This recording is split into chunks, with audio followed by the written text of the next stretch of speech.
What's up guys? Welcome back to another creepy video. Today I want to talk about the legend of the Bell Witch. But before we get started, I want you to go ahead and join the Mermaid Gang. If you're new here, my name is Sammy. We talk about mostly paranormal, but sometimes I like to talk about the law of attraction.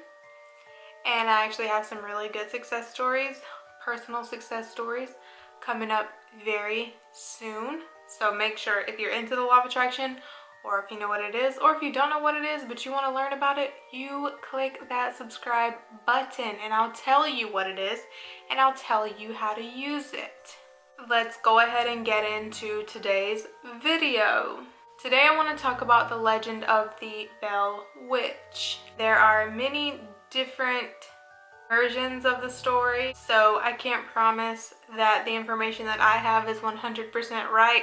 I don't know if the other people's information were right.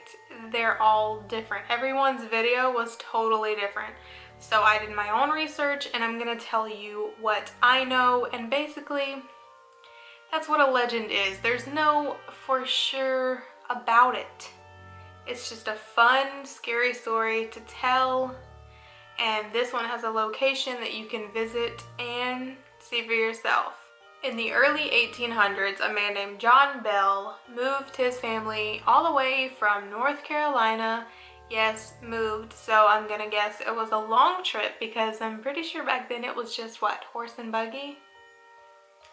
Yeah, so he moved his family from North Carolina to a place, to a community called Red River in Tennessee, but today the place is called Adams, Tennessee. He apparently was a wealthy man because he purchased a big house and hella land, like 328 acres worth of land over a couple of years, and turned a lot of it into crops, corn I believe. He also was very high up in the church, and he and his wife had 3 children, Betsy, Richard, and Joel.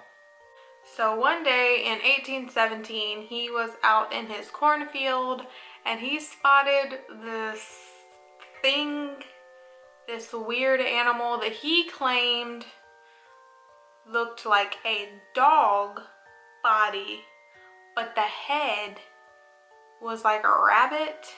So he shot at it apparently multiple times and it just disappeared. So that was like the first weird thing that they encountered. So anyway, he kind of just went back home and the family was having dinner, and then all of a sudden they started hearing beating on the walls on the outside of the house. So this started happening every single night, and every night the dad and the sons would run out as fast as they could to see what was beating on their home, and they never found anything, ever. And then, adding on to that, the children were starting to wake up in the middle of the night, terrified, complaining that rats were gnawing on their bedposts. And then it gets even worse. They then started telling their parents that their blankets were being snatched off of them and their pillows being thrown in the floor by something they couldn't see. And then after that, the entire family started experiencing things, mostly hearing whispers. They couldn't tell what the whispers were saying. They described it as like an old woman kind of humming hymns, like in the distance, in the background. They couldn't make it out what the voice was saying, but they were all hearing it. But their poor daughter Betsy was the most attacked. She was experiencing the worst part of it. She was being slapped in the face, her hair was being pulled. I mean, she was being slapped in the face to the point where there were red marks and I'm assuming handprint type markings all over her face and body. She was being beaten by something that they could not see. And although John asked his family to keep it a secret because he didn't want people knowing what was going on. He eventually ended up telling one of his closest friends, James Johnston. Well, he and his wife wanted to see, I guess, if it was true or what was going on over there, so they came to spend the night. So James and his wife spent the night over there, and lo and behold, they were tormented the same way. Their covers being snatched off, being slapped and beaten, but James was not having it, and he jumped up and screamed, "In the name of the Lord, who are you and what do you want?" And although there was no response to that, things calmed down for the rest of the night. But obviously, it did not calm down for the family. And actually, the voice that we talked about before kept getting stronger and more loud, and now it was completely discernible. It sounded like a woman. She would speak to them, she would quote scripture, she would sing hymns. She even quoted one day, word for word, sermons that were preached in 2 different churches in the area that were 13 miles apart.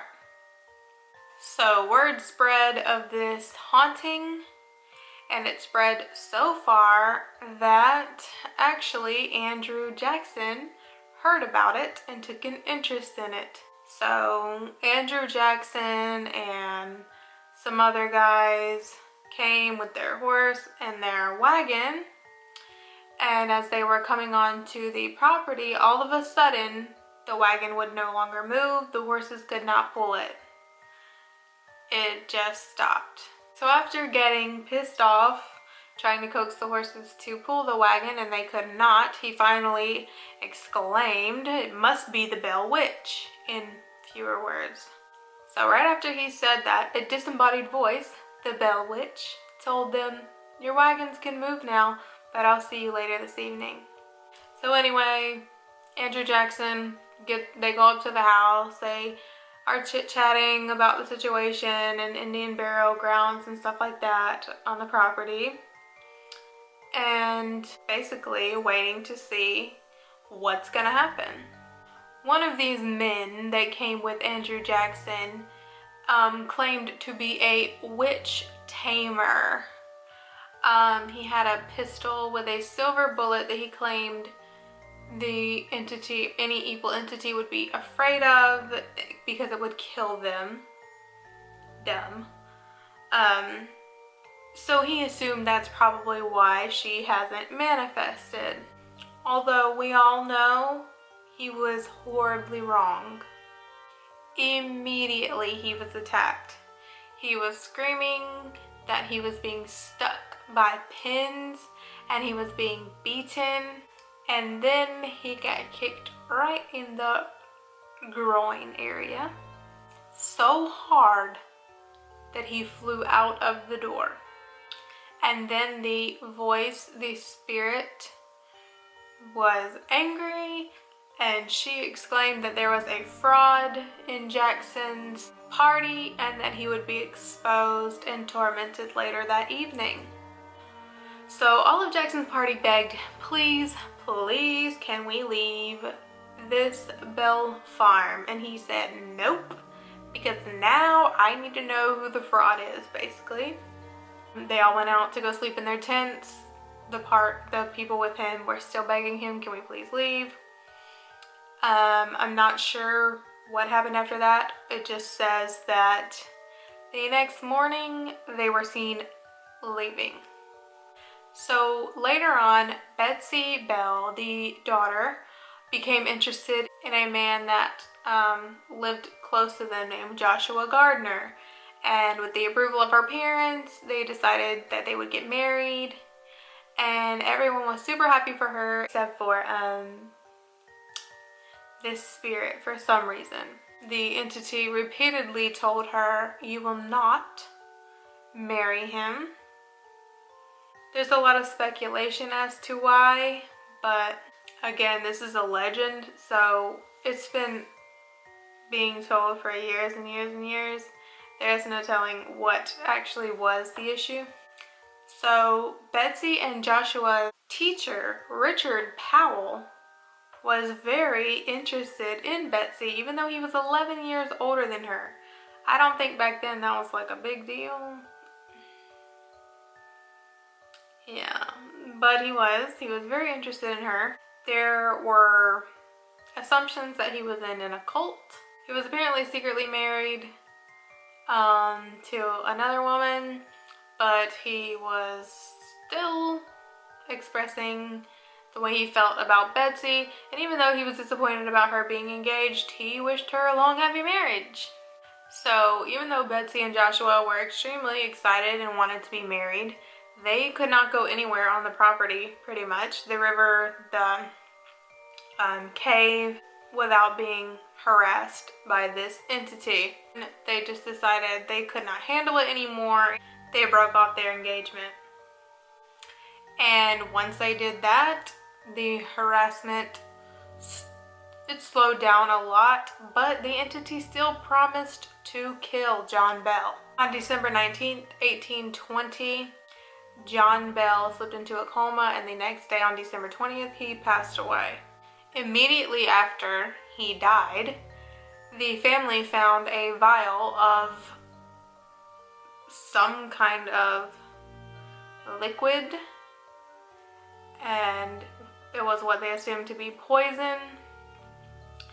And the entity was very proud of herself, and she said, "I gave Jack a big dose of that last night and it fixed him."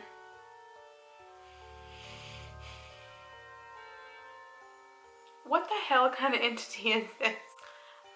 John Jr. threw it into the fireplace and it like exploded.